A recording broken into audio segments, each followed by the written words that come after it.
Olá! Hoje eu vou falar sobre o transtorno do espectro autista.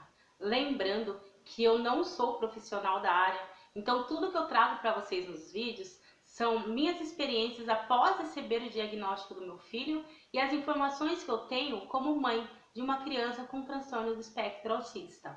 Vamos lá?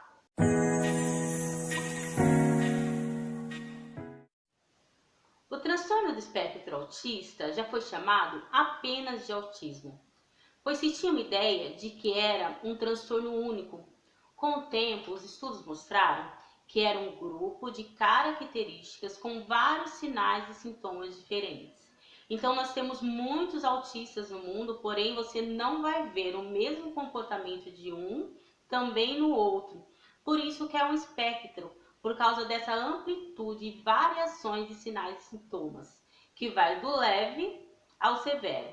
Então, nós temos leve, moderado e severo. E como é feito o diagnóstico? O diagnóstico ele é clínico, baseado nos relatos que os pais levam até o consultório.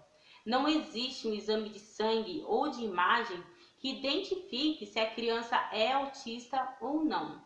A maior parte da análise da avaliação é baseado nas observações clínicas, porque a criança pode não ter dificuldade cognitiva, que é o caso do meu filho, e naquelas avaliações onde eles classificam o nível de inteligência da criança, muitas vezes dá na média, e isso dificulta um diagnóstico assertivo. Então, o que vai diferenciar essa análise, essa avaliação, vai ser observar e entender o comportamento dessa criança na sociedade, como ela fala, como ela reage a certas situações.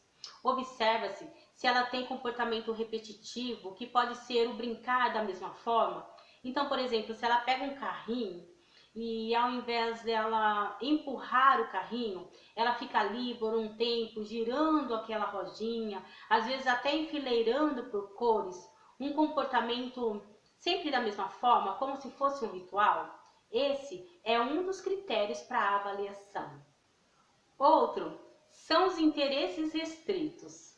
Aquelas crianças que sabem tudo sobre um determinado assunto.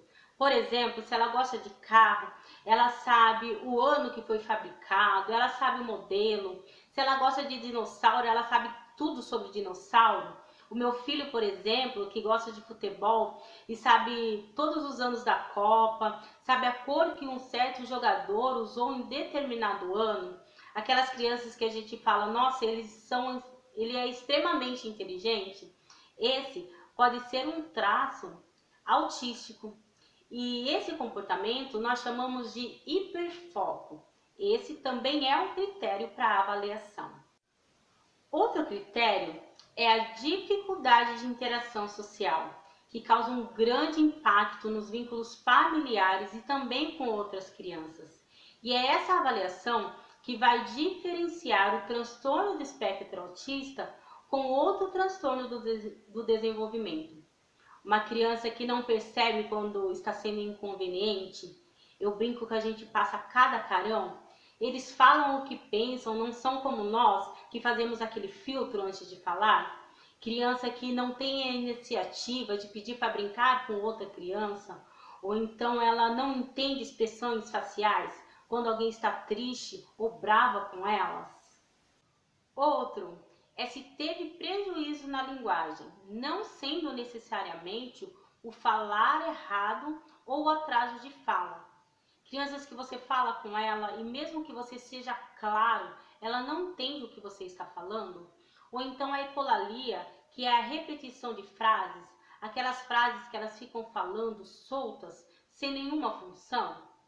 Então, apesar do atraso de fala, o falar errado, ser comum no autismo, ele não é o único critério de avaliação. Observa-se qual prejuízo e qual dificuldade essa criança tem na linguagem. Tudo que eu falei é muito importante para ter um diagnóstico precoce. Nós sabemos a dificuldade que nós temos hoje de ter esse diagnóstico precoce por vários motivos, mas eu aconselho você, mãe, que já identifica um desses comportamentos no seu filho, a ir em busca de um profissional. Não deixe de pedir ajuda. Assim, essa criança já vai começar a ser avaliada, também já vai começar a fazer as terapias, que são as intervenções precoces, e com isso ela terá um grande avanço no comportamento e no desenvolvimento. Não deixe de pedir ajuda. Então, por hoje é só. Fiquem com Deus e até o próximo vídeo. Tchau! Beijo!